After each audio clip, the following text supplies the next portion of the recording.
Oke, kita lanjutkan ya. Tadi yang mahasiswanya sudah, mahasiswa punya kesadaran subjektif dan objektif. Sekarang tinggal masyarakatnya. Ketika masyarakat itu diundang untuk menghadiri acara tersebut, mereka punya dua pilihan untuk hadir atau tidak hadir, ikut atau tidak ikut. Ketika mereka mengambil keputusan ikut atau mengambil keputusan tidak ikut, itu berarti masyarakat sedang menerapkan kesadaran subjektifnya. Dia yang mengambil keputusan. Kemudian ketika dia ikut, dia hadir di acara itu, yang tidak ikut nggak kita bahas, yang ikut yang kita bahas, dia datang ke acara itu, kemudian ketika dia hadir di acara tersebut, moderator bilang begini, Bapak Ibu sekalian, peserta sosialisasi, mohon berkenan mengikuti tata cara sebagai berikut. 1, 2, 3, agar kemudian diskusi bisa berjalan lancar. Ketika masyarakat yang hadir itu diam, tidak memprotes, poin 1, 2, dan 3, berarti mereka setuju melaksanakan poin 1, 2, dan 3.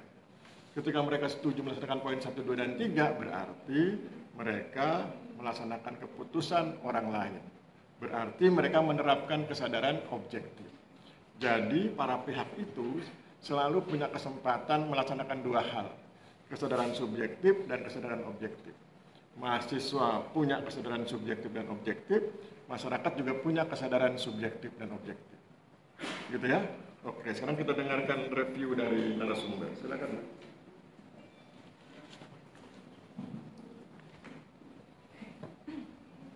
Baik, menurut saya kesimpulan pada poin-poin yang sudah saya dapatkan dari video adalah niat dan antusias. Niat yang berarti niat dari untuk mencapai tujuan mungkin suatu sosialisasi, yang perlu adalah niat dari kita sendiri atau Taruna STPN yang melakukan sosialisasi dan keantusiasan dari masyarakat. Mungkin kalau tidak ada dua poin itu mungkin bisa tercapai tujuannya, tapi tidak maksimal. Baik, terima kasih. Oke, saya pikir plus ya buat narasumber. Silakan yang video 2, Mas. Kita dengarkan video 2. Kita dengarkan narasumber 2 dengan catatan sebagai berikut. Video 2 ini agak sulit karena cenderung bernuansa teknis, sementara teorinya adalah teori fenomenologi, teori yang bernuansa sosial. Sehingga kemudian bagi audiens nanti mohon diperhatikan ada cara agar hal-hal yang bernuansa teknis bisa dibahas dengan menggunakan teori sosial ya. Nanti kita praktekkan. Silakan Mas, bahannya ada di sini. Ada. Silakan ambil.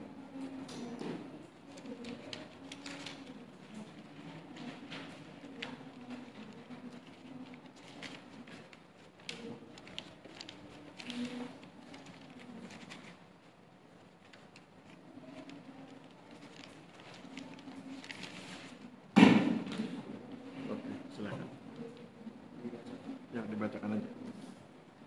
Baik, mohon izin Pak, saya ingin menyampaikan 5 poin penting yang saya pahami di dalam video kedua, yaitu KKMP di kantor utama Kabupaten Buleleng. Jadi yang pertama, narasumber di video itu ya mereka membuat suatu basement dengan satu referensi yang sama dalam melakukan suatu pemetaan.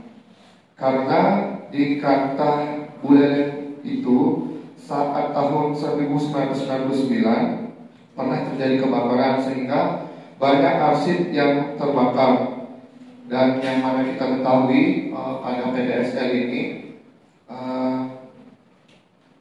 ada yang namanya peningkatan kualitas data, di mana sertifikat-sertifikat yang sudah ada sejak tahun-tahun yang dulu itu harus dipetakan dan membutuhkan arsip-arsip tersebut, sedangkan pada tahun 1999 misalnya itu terbakar. Lalu sehingga menimbulkan suatu permasalahan. Ini poin yang kedua. Permasalahan yang ada itu adalah ada beberapa petugas pemetaan yang memiliki base map yang referensinya berbeda. Jadi di sana ada yang menggunakan base map Bing, ada yang menggunakan Google Maps. Jadi dalam pemetaan itu base map itu berpengaruh karena terkait meletakkan posisi bidang, haruslah satu referensi, kalau tidak pasti ada terjadi gap atau overlapping. Lalu yang ketiga, mereka membuat base map satu referensi dengan membagi wilayah per kecamatan, karena di Kabupaten Buleleng itu merupakan sepertiga luas dari Pulau Bali. Jadi kalau langsung memetakan satu kabupaten itu diperlukan device yang mumpuni, sedangkan saat narasumber melakukan KKN di sana fasilitasnya atau device yang mereka gunakan tidak memadai untuk dilakukannya mendownload ini unduh bidang-bidang data satu kabupaten. Jadi dibagi per kecamatan, di mana di sana ada 9 kecamatan. Lalu yang keempat, mereka ini menyampaikan ide base map ini dengan satu referensi, dikoordinasikan awalnya dengan koordinator mereka di kantor koordinator pemetaan, lalu dikoordinasikan lagi ke kepala kantor. Jadi kepala kantor yang memutuskan apakah ide mereka itu bisa diterapkan atau tidak di kantor. Kalau pada video itu katanya disetujui oleh kepala kantor, lalu koordinator itu menyebarkan base map yang sudah mereka gunakan, yang sudah mereka download untuk digunakan para petugas-petugas pemetaan. Lalu yang kelima, ini terkait filosofi KKNP yang narasumber kaitkan, yaitu pada alinea pertama, di mana mahasiswa dapat mengaplikasikan pengetahuannya untuk mengabdi dalam KKNP di tempat yang mereka masing-masing. Nah, dalam hal ini narasumber menerapkan pengetahuan pemetaan bidang mereka dengan menggunakan suatu referensi yang sama dalam melakukan pemetaan agar tidak menimbulkan suatu gap atau overlapping. Terima kasih, Bang. Oke ya, jadi kalau kita perhatikan isunya kan teknis sekali ya. Dan kalau saya langsung putuskan membuat semacam rangkuman sederhana begitu, maka kemudian isunya adalah pembuatan base map. Pembuatan base map. Kenapa perlu dibuat base map? Karena selama ini setiap petugas ukur punya referensi peta masing-masing dengan referensi masing-masing. Kemudian ini agar satu referensi. Jadi isunya adalah pembuatan base map, dan tadi saya bilang itu kan teknis ya, sangat teknis. Sementara kita akan membedahnya dengan menggunakan teori fenomenologi, sebuah teori sosial. Teori fenomenologi itu bicaranya tentang norma, ya, segala macam norma. Kenapa itu diperlukan? Untuk menjamin keberlanjutan masyarakat. Oke, itu prolognya. Siapa di antara Anda yang berkenan membahas? Siapa di antara Anda yang berkenan membahas isu yang sangat teknis dibedah dengan menggunakan teori yang sangat sosial? Sekaligus ini untuk latihan. Nanti kalau Anda bikin skripsi, jangan gentar dengan hal-hal seperti itu. Jadi kalau nanti Anda bikin skripsi, bisa saja skripsi Anda yang sangat teknis itu dibedah dengan menggunakan teori sosial dan kemudian dilakukan penelitian di lapangan yang diteliti masyarakatnya, wawancaranya dengan masyarakat, bukan dengan petanya. Jangan gara-gara itu sangat teknis kemudian yang diwawancarai petanya, bukan yang diwawancarai masyarakat. Oke, ada? Kalau nggak ada, saya tunjuk dari sini. Nggak ada. Oke ya, kalau nggak ada saya tunjuk dari sini. Saya ambil di tengah. Ya, tulisannya bagus ini. Namanya Bri Indria Wijayani ya. Ya, silakan Mbak berdiri supaya kelihatan, supaya nampak. Diri dulu Mbak. Berdiri. Mana tadi orangnya? Halo Bri, berdiri. Ya, berdiri supaya kelihatan. Oke, silakan komentar Mbak. Kalau ada kesulitan, sampaikan kesulitannya. Nanti saya ajarkan caranya.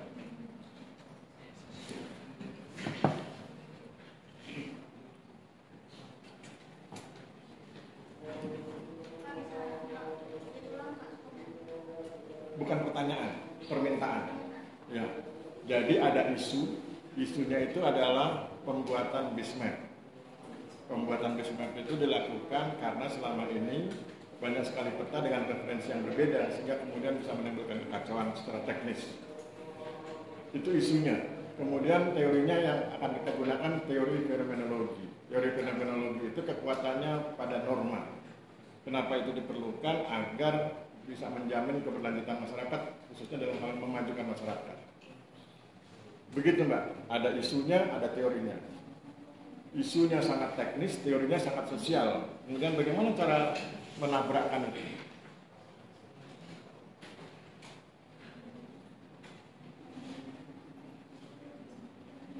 Bisa, kalau nggak bisa, bilang nggak bisa, di bagian mananya nggak bisa, akan saya jelaskan. Oh, kalau bagian ini cara ngatasinya begini. Nanti narasumber berdua memperhatikan dan nanti beliau akan mereview. Ya. Ayo Mbak, di bagian nanya ke saya aja, nggak usah ke kawannya. Nanya ke saya aja Mbak kalau ada kesulitan. Di bagian mana sulitnya?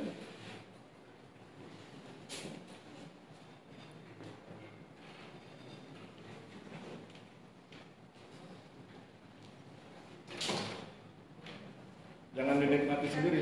Ya. Teori fenomenologi.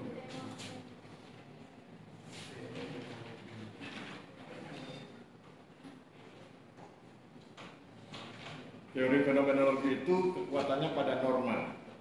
Norma itu macam-macam, ada norma sosial, norma ekonomi, norma budaya, norma hukum. Banyak. Ayo Mbak, apa sulitnya? Atau bisa langsung disampaikan?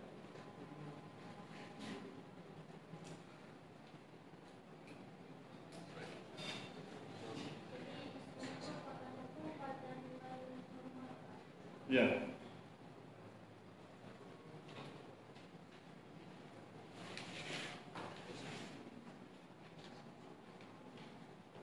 Ayo cepat, nanti kita perlu jam 1 saya ngajar lagi. Mudah-mudahan jam 12 selesai ya. Sekarang jam 11.42.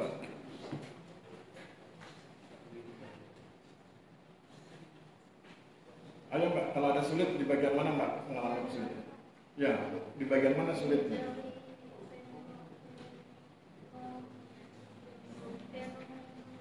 Ya, teori fenomenologi itu kekuatannya pada norma. Jadi kalau Mbak menggunakan itu, Mbak akan membedah apapun lewat konsep norma. Norma itu beraneka ragam, ada norma sosial, norma hukum, norma budaya, dan lain-lain. Itu teori fenomenologi. Terus apa lagi?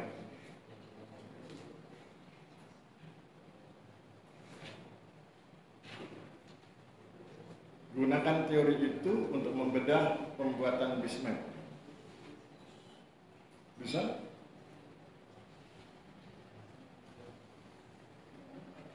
Bisa nggak? Dia dibantu, apanya mau dibantu? Kan?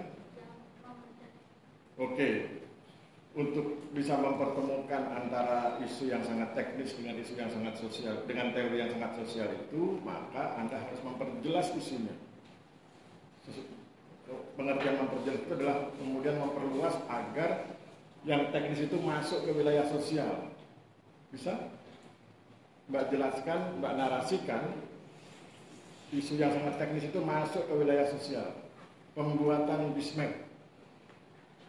Kalau kita ingin memasukkan ke wilayah sosial, bagaimana caranya? Apa yang harus kita ceritakan? Apa narasinya?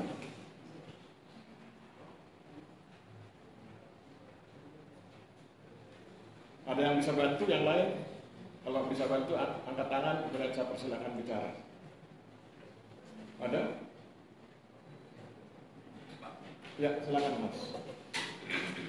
Kalau bicara tentang teori fenomenologis tadi Pak, dan dengan teori sosial, kalau teori tentang tingkah laku masyarakat atau kebiasaan, dan tadi kalau kita bicara tentang kalau yang dibahas tentang penggunaan satu referensi pada pembuatan BISMAP, ya. Mungkin itu dengan latar belakang bahwasanya tuh pada sebelum terjadinya kebakaran di kantor pertanian itu menggunakan pada saat melakukan pemetaan bidang itu menggunakan Ya, itu kita pahami ya.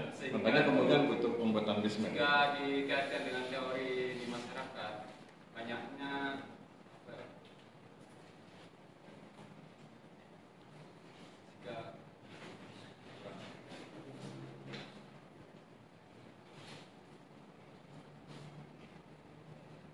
Oke, saya bantu ya. Jadi caranya Anda perluas isunya. Perluas isunya, masukkan dia ke wilayah sosial. Supaya bisa Anda hantam. Bayangkan Anda perang ya. Masukkan Israel ke dalam Gaza supaya gampang dihantam oleh Hamas. Kalau tentara Israel itu ada di wilayah Israel kan susah menghantamnya. Pancing dia masuk. Begitu dia masuk baru hantam oleh Hamas. Begitu juga belajar teori kita itu. Buat isu itu ke wilayah sosial supaya mudah dihantam oleh teori fenomenologi. Kalau dia masih berada di wilayah teknis, teori fenomenologi nggak berguna, nggak bisa menyentuh. Maka diperluas ceritanya bahwa Anda jelaskan, lewatkan sebuah narasi. Pembuatan bismap itu dilakukan untuk menjamin kepastian batas agar tidak terjadi sengketa di kemudian hari. Oleh sebab itu dibutuhkan satu referensi. Kemampuan menjamin ketepatan batas dan kemampuan mencegah sengketa itu sangat diperlukan dalam rangka memenuhi berbagai kaidah termasuk kaidah hukum, kaidah sosial, dan kaidah budaya. Kaidah hukum dalam hal ini norma hukum itu menuntut jaminan kepastian informasi yang diberikan oleh kantor pertanahan. Kalau dibatasi di situ ya harus di situ sehingga mudah melacaknya. Nah, baru kemudian Anda ngomong bahwa norma hukum itu menuntut adanya kepastian batas dan lain sebagainya sehingga kemudian mencegah terjadinya sengketa di kemudian hari. Kemudian masuk ke norma ekonomi bahwa tanah-tanah yang bersengketa itu seringkali menghambat produktivitas di atas tanahnya karena tidak mungkin berproduksi di atas tanah sengketa sehingga berarti masuk norma ekonomi. Norma sosial, sengketa yang ditimbulkan bisa menimbulkan disharmoni sosial. Padahal setiap masyarakat, setiap kelompok masyarakat ingin agar masyarakatnya semakin berkemajuan dalam hal ini membangun harmoni sosial. Maka kalau terjadi disharmoni kan menjadi hal yang sebaliknya. Maka masuk norma sosial. Begitu, minimal sudah ada 3 itu, norma hukum, jaminan kepastian batas, jaminan kepastian informasi, ada norma sosial, kita ingin membangun harmoni bukan disharmoni, ada norma ekonomi, kita tidak ingin terhenti produktivitasnya karena ada sengketa di dalamnya. Kenapa sengketa? Karena tadi sumbernya, petanya berbeda referensi. Gitu ya. Itu caranya. Jadi masukkan ke wilayah sosial baru kemudian hantam dengan teori sosial. Silakan Mas narasumber 2 di review. Terima kasih Pak. Jadi review yang saya pahami di sini adalah bagaimana kita mengaitkan teori fenomenologi terhadap suatu permasalahan teknis di lapangan yang bersifat sangat teknis. Jadi kita harus melihat dulu apa yang menjadi dampak dari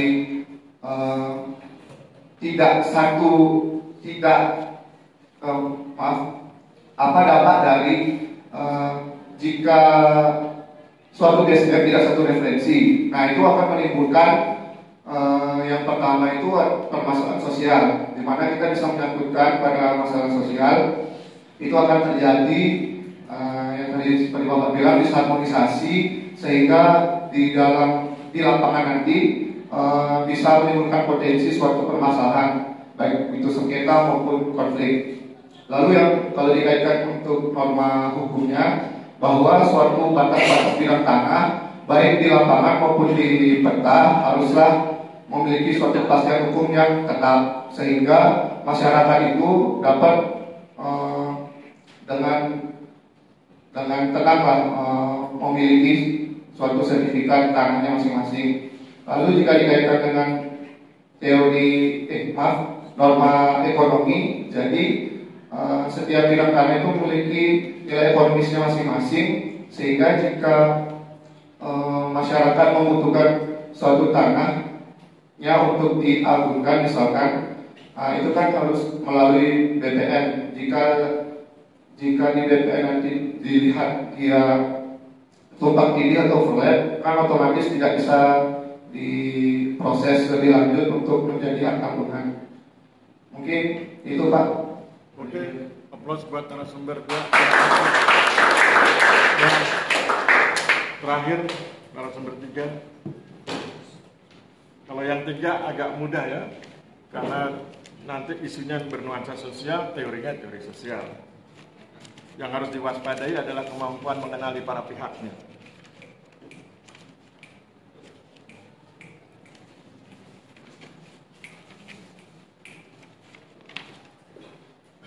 Silakan Mas, perkenalkan diri dulu. Assalamualaikum warahmatullahi wabarakatuh. Waalaikumsalam warahmatullahi wabarakatuh. Perkenalkan, nama saya Reza Rizka. Di sini saya akan membahas tentang video ketiga, yakni tentang kuliah kerja nyata pertanahan di Kabupaten Bekasi bagian pertama. 5 poin penting yang bisa saya dapatkan dari video tersebut. Yang pertama, pada kegiatan kuliah kerja nyata pertanahan tersebut terdiri dari 3 kegiatan, yakni pembuatan peta potensi lahan sengketa untuk mitigasi sengketa permasalahan di kantor. Yang kedua, pembuatan banner terhadap tanah sisa pengadaan tanah. Dan terakhir, alur proses tanah timbul di Muara Gembong. Untuk peta potensi lahan sengketa digunakan pada loket dan disebarluaskan kepada seksi-seksi terkait, di mana apabila terdapat permohonan di daerah tersebut maka perlu dilakukan pengecekan lebih teliti. Kegiatan kedua yakni alasan pembuatan banner tanah sisa dikarenakan adanya pertanyaan dari masyarakat bahwa adanya terkait tanah sisa yang belum ada kejelasan. Masyarakat menyalahkan BPN dalam masalah ini, maka banner diharapkan mampu memberikan kejelasan bahwa BPN tidak punya kepentingan dalam pengadaan, justru malah Kementerian PUPR. Yang keempat, alasan pembuatan alur proses pengurusan tanah timbul adalah sama, yakni berangkat dari masyarakat yang tidak mengetahui alur proses tersebut, sehingga alur proses ini dapat dan cukup menginformasi kepada masyarakat dalam bahasa yang sederhana. Yang terakhir, makna KKN pertanahan yang dirasa cocok ada pada di alinea kedua, di mana memberikan manfaat nyata kepada masyarakat dalam bentuk pelayanan dan pengembangan potensi lokal dalam bidang pertanahan atau agraria, dengan argumentasi bahwa membagi informasi antara praktek yang ada di kantor dan ilmu pengetahuan yang ada di STPN dan saling support antara kedua belah pihak.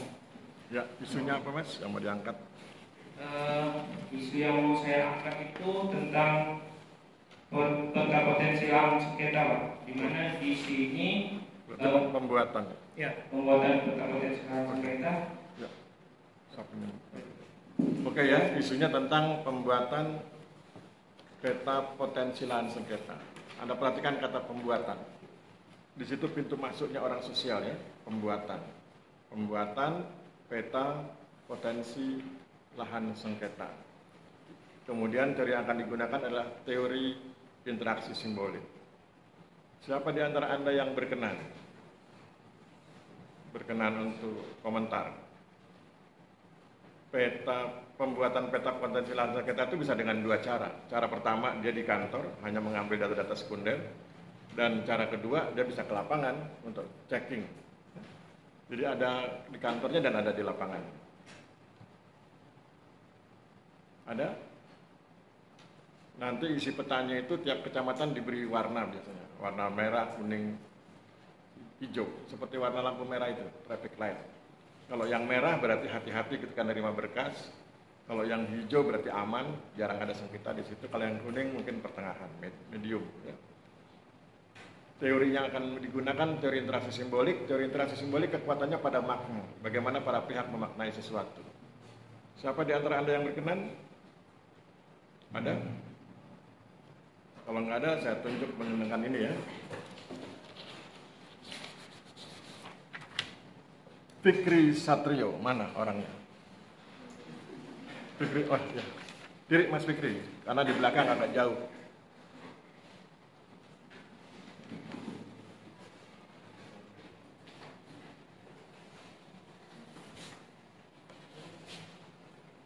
Pembuatan peta potensi lahan sengketa.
Itu yang Anda baca itu tentang asal-usul teori interaksi simbolik.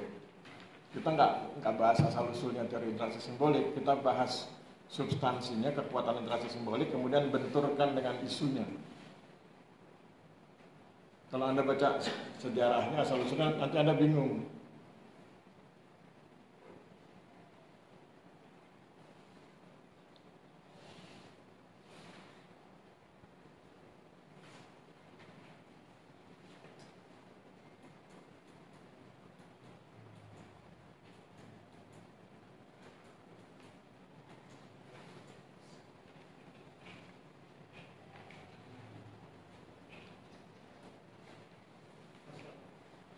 Kenapa pas?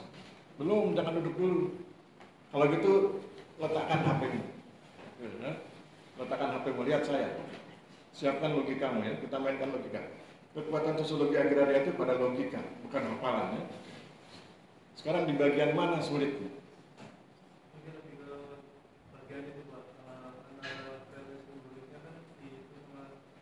Karena tadi kamu membaca tentang sejarah atau asal-usul teori simbolik, tentang interaksi simbolik. Jangan gunakan itu. Tadi kan sudah saya sampaikan bahwa, lihat saya, jangan lihat gadget, lihat saya. Bahwa kekuatan teori interaksi simbolik itu pada pemaknaan. Ya. Garis bawah itu kata pemaknaan. Kemudian lihat isunya.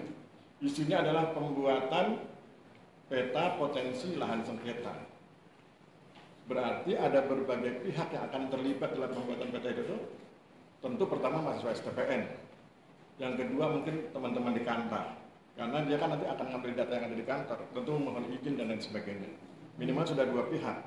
Mahasiswa STPN dan teman-teman di kantor pertanahan. Kemudian ada masyarakat yang nanti dia checking di lapangan itu. Mungkin dia menemui kepala desa. Di masyarakat ada 3 level ya. Ada level elitnya, level middle class-nya, tokohnya, ada masyarakatnya. Sudah berapa itu? Minimal ada 5 ya. Mahasiswa STPN, petugas kantor pertanahan, pemerintah desa, kemudian tokoh desa, masyarakat desa. Ada 5. Nah, masing-masing pihak itu punya kemampuan memaknai. Memaknai apa? Memaknai lahan sengketa. Karena kan buatnya peta potensi lahan sengketa, berarti kan intinya lahan sengketa. Nah, sekarang kamu jelaskan ke kami dengan menggunakan logikamu, apa makna lahan sengketa bagi masing-masing pihak. Bagi mahasiswa STPN apa maknanya, bagi petugas kantor pertanahan apa maknanya, bagi elit desa apa maknanya, bagi tokoh desa apa maknanya, bagi masyarakat desa apa maknanya. Mainkan logikamu, di situ ceritanya. Oke, silakan Mas. Cara bedahnya begitu ya. Jadi bedah pertama adalah tentukan para pihaknya. Kemudian masing-masing pihak memberi makna tentang apa? Makna tentang isu utama, yaitu lahan sengketa. Silakan. Apa maknanya lahan sengketa bagi masyarakat STPN? Nggak ada di gadget, lihat saya. Apa makna lahan sengketa bagi mahasiswa STPN? Ngarang aja kan kita belum penelitian, nggak usah khawatir salah betul, yang penting logis. Kan sosiologi itu tepatnya pada logika. Kamu ngomong aja, yang penting kalau itu sudah logis, oke. Kalau nggak logis, nggak mungkin gitu ya.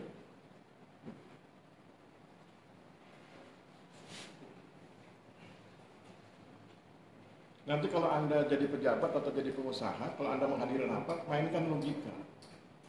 Jangan tergantung pada gadget, karena ketika Anda lihat gadget, orang lain sudah tender, sudah habis itu. Proyek Anda diambil orang lain. Mainkan logika, cepat.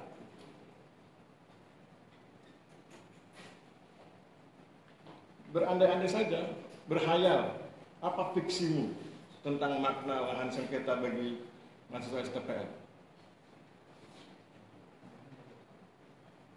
Saya bantu ya, bagi mahasiswa STPN, lahan sengketa itu merupakan kesempatan bagi dia untuk berkontribusi buat kantor pertanahan. Saya ulangi kalimatnya. Bagi mahasiswa STPN, adanya potensi lahan sengketa itu merupakan kesempatan bagi dia berkontribusi untuk kantor pertanahan. Apa kontribusinya? Membantu kantor pertanahan menyeleksi, minimal bersikap hati-hati ketika menerima berkas di lokasi-lokasi tertentu. Nanti diberi tanda merah itu kecamatannya. Oke? Kesempatan berkontribusi bagi mahasiswa STPN. Bagi petugas kantor pertanahan apa? Apa makna lahan sengketa yang kita diskusikan itu bagi petugas kantor pertanahan? Guna untuk penilaian potensi, Pak. Potensi dalam penyelesaian konflik. Yang diulang. Guna menyelesaikan kompetensi konflik-konflik, Pak. Mungkin konflik sebagai kan sekarang banyak tanah sengketa, Pak.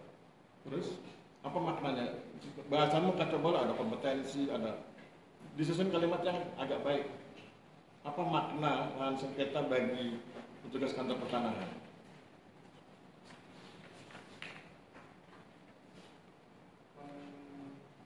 Mengakselerasikan kompetensi, Pak. Kompetensi. Kompetensi dalam memilah alternatif. Kamu tahu arti kata kompetensi nggak? Kompetensi itu kewenangan melakukan sesuatu berdasarkan ilmu tertentu. Ya? Oke, terus kira-kira apa maknanya kalau begitu? Kalau itu itunya.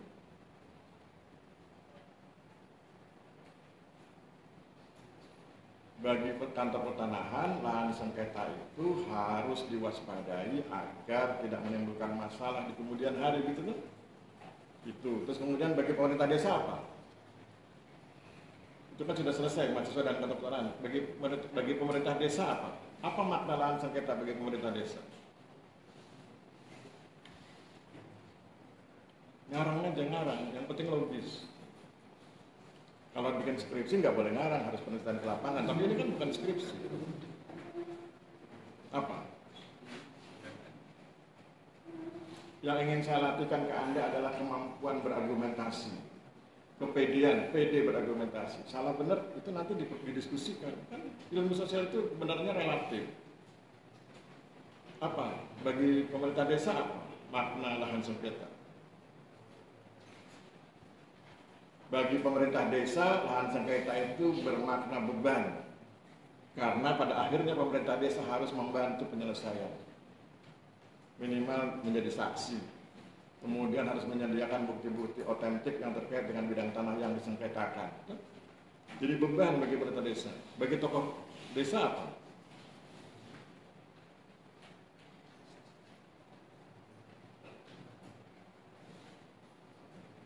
Bagi tokoh desa, lahan sengketa itu punya makna menghambat kemajuan masyarakat.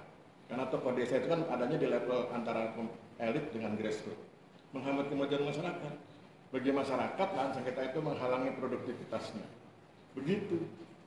Yang saya sampaikan barusan itu kan sebetulnya fiksi, tapi kan argumentatif logis. Nah, ketika Anda diskusi seperti ini, mainkan fiksinya, kemampuan bernarasi. Anda baru dituntut memberikan bukti, kalau Anda sudah bikin skripsi, baru ditanya, mana buktinya? Mana buktinya kalau pemerintah desa ini Pak kuesionernya, ini jawabannya, ini fotonya. Ketika bikin skripsi, tapi kan ini belum. Ini baru latihan memainkan logika. Sosiologi agraria itu membantu Anda berlatih logika. Makanya saya berulang-ulang saya bilang, sosiologi agraria itu bukan hafalan, bukan hitungan, tapi logika.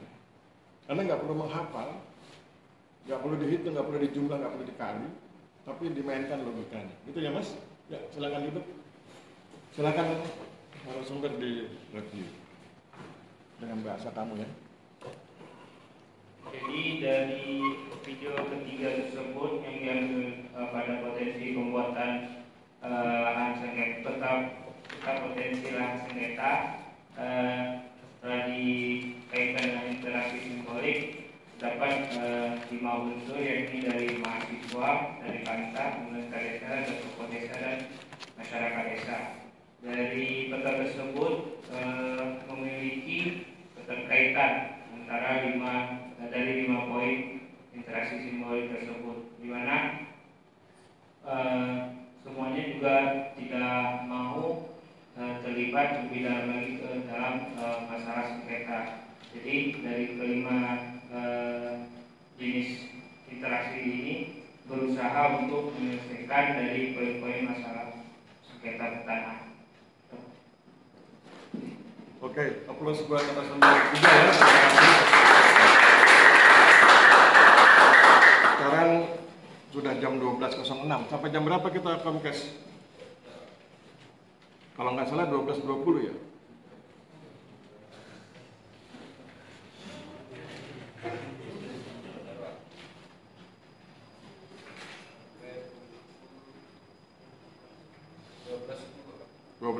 Oh, 4 menit lagi. Oke, yuk kita bahas. Anda lihat di WA Group itu sudah saya masukkan barusan. Lihat di WA Group Sosiologi kelas F, pertemuan 3 Sosiologi. Sudah? Oke ya. Kita lihat, mudah-mudahan 4 menit cukup waktunya ya. Anda lihat di slide kedua. Di slide kedua itu ada gambar segi 4 di dalam seperti bendera Jepang gitu ya. Oke, di dalam lingkaran itu ada tulisan mindset fundamental. Mindset fundamental itu artinya pola pikir mendasar. Pola pikir mendasar ini harus dimiliki oleh setiap sarjana atau ilmuwan. Jadi kalau Anda mengaku sebagai sarjana atau ilmuwan, Anda harus punya mindset fundamental ini. Ya. Kemudian apa itu mindset fundamental? Ada 4 isinya. Anda harus tahu tentang penciptaan alam semesta, Anda harus tahu tentang penciptaan makhluk hidup, Anda harus tahu tentang cara memperoleh pengetahuan, dan Anda harus tahu tentang jenis fakta atau jenis realitas. Yang poin 2 di bawah, yang penciptaan alam semesta dan penciptaan makhluk hidup nggak akan saya bahas. Anda silakan googling, itu nanti dibahas nama teorinya, teori intelligent design. Di situ ada 2 pendekatan, pendekatan ilmiah dan pendekatan religius. Ya. Pendekatan agama, teologi, dan pendekatan ilmiah. Itu tentang penciptaan alam semesta dan penciptaan makhluk hidup. Nanti Anda googling di situ. Kemudian yang akan saya bahas yang 2 yang di atas itu. Cara memperoleh pengetahuan dan jenis fakta atau jenis realitas. Untuk mengetahui tentang cara memperoleh pengetahuan, lihat di slide ketiga. Di slide ketiga itu ada cara memperoleh pengetahuan. Pengetahuan yang Anda peroleh itu didapatkan dengan 3 cara. Pertama, pengalaman. Lihat di slide-nya itu ya. Slide ketiga. Ilmu pengetahuan yang Anda peroleh itu didapatkan dengan 3 cara. Pertama, pengalaman. Kedua, pembuktian. Dan yang ketiga, pemaknaan. Dalam bahasa filsafat, yang pengalaman disebut a posteriori, yang pembuktian disebut a fortiori, yang pemaknaan disebut a priori. Bagaimana penjelasannya? Ketika Anda memperoleh pengetahuan berdasarkan pengalaman, maka sesungguhnya Anda sedang melakukan observasi insidental. Observasi kebetulan. Tidak direncanakan. Contoh, Anda pulang ke Malaman, kemudian dibegal di jalan, maka pengetahuan tentang begal-membegal itu Anda peroleh lewat pengalaman secara kebetulan karena tidak direncanakan. Anda nggak janjian dengan begalnya. Tetapi Anda punya pengetahuan. Anda tahu bagaimana cara begal-membegal Anda. Anda tahu ekspresi wajah pembegalnya, detail sekali Anda tahu, bahkan senjata yang digunakan, motor, berapa orang dan sebagainya. Anda paham betul. Itu berarti Anda mendapatkan pengetahuan lewat pengalaman. Yang berikut, Anda juga bisa mendapatkan pengetahuan lewat pembuktian, lewat penelitian. Oleh sebab itu nanti Anda dilatih bikin skripsi supaya Anda mendapatkan pengetahuan lewat penelitian. Kemudian yang ketiga, Anda mendapatkan pengetahuan lewat pemaknaan. Pemaknaan itu ada orang punya masalah, ngomong ke Anda renungkan sejenak, Anda maknai persoalannya, Anda lihat referensi yang ada di kepala Anda, cara solusi mengatasinya, kemudian Anda sampaikan. Itu berarti Anda mendapatkan pengetahuan lewat pemaknaan. Memaknai masalah, itu kemudian memancing referensi yang ada di kepala Anda untuk memunculkan solusi, dan ketika solusi itu muncul, itu berarti Anda memperoleh pengetahuan lewat pemaknaan. Ya. Pertanyaan berikutnya adalah apa yang diajarkan di STPN. Di STPN Anda diajarkan tiga poin itu sekaligus ya. Jadi ketika Anda kuliah di STPN, Anda belajar ilmu pengetahuan lewat 3 cara. Lewat pengalaman, Anda praktikum, Anda melaksanakan tugas dan lain sebagainya, itu bagian dari membangun pengalaman. Kemudian Anda membaca referensi itu hasil penelitian beberapa dosen, kemudian Anda bahkan ikut penelitian dosen, atau nanti Anda bikin skripsi, itu lewat penelitian, lewat pembuktian. Dan Anda juga seringkali diberikan stimulus berupa isu tertentu, masalah tertentu, seperti tadi kita di kelas, ini isunya, ini teorinya, bagaimana membedahnya, itu lewat pemaknaan. Anda memaknai isunya, Anda memaknai teorinya, kemudian Anda bilang, ini solusinya. Tadi saya bilang, perluas isunya supaya bisa ditembak dengan fenomenologi. Itu kan teknik ya, itu lewat pemaknaan. Itu cara Anda mendapatkan pengetahuan di STPN. Berikutnya yang saya pikir penting adalah tentang realitas atau fakta. Realitas atau fakta itu sebagai sarjana, sebagai ilmuwan, Anda kenali 3. Irasional, rasional, dan suprarasional. Irasional dan rasional itu masuk ke wilayah indera Anda. Indera manusia. Ya. Maka kemudian Anda bilang, oh ini nggak logis. Anda tolak berdasarkan logika Anda. Ketika Anda bilang ini tidak logis, itu berarti irasional faktanya. Ketika Anda bilang oke, ini logis sesuai dengan logika saya, berarti itu rasional. Maka irasional dan rasional itu berada di wilayah jangkauan indera Anda. Tetapi Anda harus tahu bahwa realitas itu bukan cuma itu. Ada realitas yang di luar jangkauan indera. Itu yang dibahas, dipelajari oleh sahabat-sahabat kita yang mempelajari teologi, ilmu-ilmu agama, itu di situ mainnya. Para tokoh agama di situ. Ketika mereka ngomong soal sorga, neraka, malaikat, itu kan kita nggak paham. Karena bukan bidang ilmu kita. Maka mereka kemudian menjelaskan. Sebetulnya awalnya menjelaskan kan para nabi, para tokoh-tokoh suci, kemudian turun sampai ke ulama, pastor, pendeta, rabi, dan lain sebagainya. Kemudian itu disampaikan ke kita. Ketika disampaikan ke kita dengan bahasa yang bisa dipahami, maka kemudian lama-kelamaan isu itu masuk ke wilayah rasional. Misalnya ketika kita sudah sering ikut kegiatan keagamaan, kita bilang, nampaknya surga dan neraka itu menjadi sebuah pemahaman buat kita. Ketika kita bilang kita paham, itu sebetulnya sudah masuk itu. Yang tadinya di suprarasional masuk ke wilayah rasional. Seolah-olah itu sudah bisa masuk di dalam pemahaman kita, seolah-olah kita sudah mengetahui dalam artian mengalami, padahal kita belum mengalami, tapi kita mengetahui. Nah, itu adalah proses bagaimana memindahkan informasi dari suprarasional masuk ke wilayah rasional. Yang penting buat Anda adalah harus paham bahwa realitas itu 3, irasional, rasional, dan suprarasional. Anda harus tahu ada realitas yang mampu Anda jangkau dengan indera Anda, dan Anda tahu bahwa ada yang tidak mampu Anda jangkau dengan indera Anda. Kalau kita masuk ke dalam filsafat, maka Anda akan paham ada noumena dan fenomena. Realitas itu disebut noumena. Realitas itu disebut noumena. Mana fenomenanya Pak Aris? Fenomena itu adalah sebagian kecil dari noumena. Fenomena itu adalah sebagian kecil dari noumena. Fenomena itulah yang mampu dijangkau oleh indera kita. Ya, jadi kita bicara tentang sesuatu itu berada di wilayah fenomena karena itu adalah wilayah yang mampu kita jangkau dengan indera kita. Padahal realitas itu ada yang lebih luas. Jadi kalau dibuat lingkaran, realitas itu noumena itu besar sekali lingkarannya. Kemudian di dalamnya ada lingkaran kecil yang disebut sebagai Numena. Wilayah permainan kita itu di Numena itu. Nah yang lain itu, di fenomena itu wilayah kita, dalam jangkauan indera kita. Nah yang lain itu realitas yang sebenarnya itu disebut Numena. Kalau Anda hobi filsafat, senang membahas tentang Numena dan fenomena, ada channel YouTube bagus di YouTube itu, Profesor Dr. Bambang Sugiarto. Beliau ahli menjelaskan filsafat. Jadi kalau ingin memperdalam silakan masuk di situ ya. Silakan dengarkan ceramahnya beliau. Profesor Dr. Bambang Sugiharto ya. Oke, sekarang kita langsung masuk ke bagian terakhir. Sudah jam 12.15 nggak terasa. Yang terakhir tentang segitiga di slide ke-11. Ontologi, epistemologi, dan aksiologi. Kalau nanti Anda bikin karya ilmiah Anda itu harus memenuhi 3 unsur ini. Karya ilmiah Anda itu harus ada ontologinya, harus ada epistemologinya, dan harus ada aksiologinya. Ontologi itu ilmu tentang ada. Jadi Anda harus cerita tentang hakikat sesuatu. Epistemologi itu ilmu tentang ilmu, bagaimana cara mendapatkan pengetahuan tentang sesuatu. Kemudian aksiologi itu ilmu tentang manfaat, bahwa sesuatu yang Anda kerjakan itu harus bermanfaat.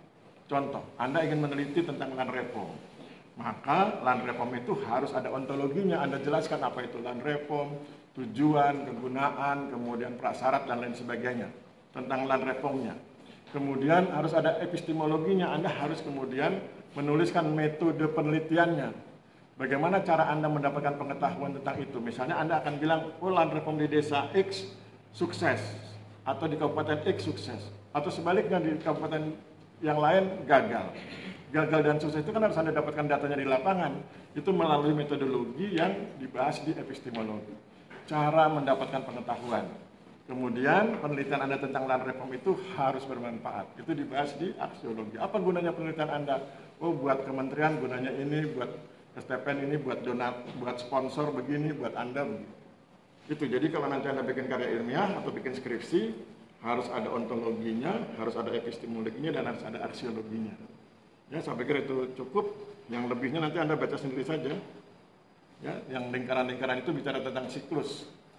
Nah, saya kasih contoh tentang pendaftaran tanah. Pendaftaran tanah itu awalnya ada pendaftaran tanah berdasarkan PP 1061, pemetaan desa demi desa, itu disebut paradigma pendaftaran tanah 1961. Kemudian itu dianggap kurang cepat. Maka muncul paradigma pendaftaran tanah 1997 lewat PP 2497 dengan adjudikasi dan lain sebagainya. Itu kemudian dianggap kurang cepat. Maka muncul paradigma PTSL tahun 2016. Itu dianggap kurang cepat. Maka tahun 2023 sekarang ini muncul paradigma PTSL-PM, pendaftaran tanah sistematik lengkap berbasis pemberdayaan masyarakat. Begitu ya, jadi berubah, dinamis. Saya pikir demikian, saya yakin nggak ada pertanyaan.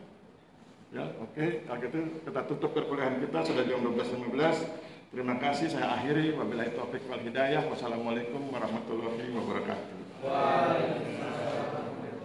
Salam sejahtera buat kita semua. Terima kasih dan selamat siang.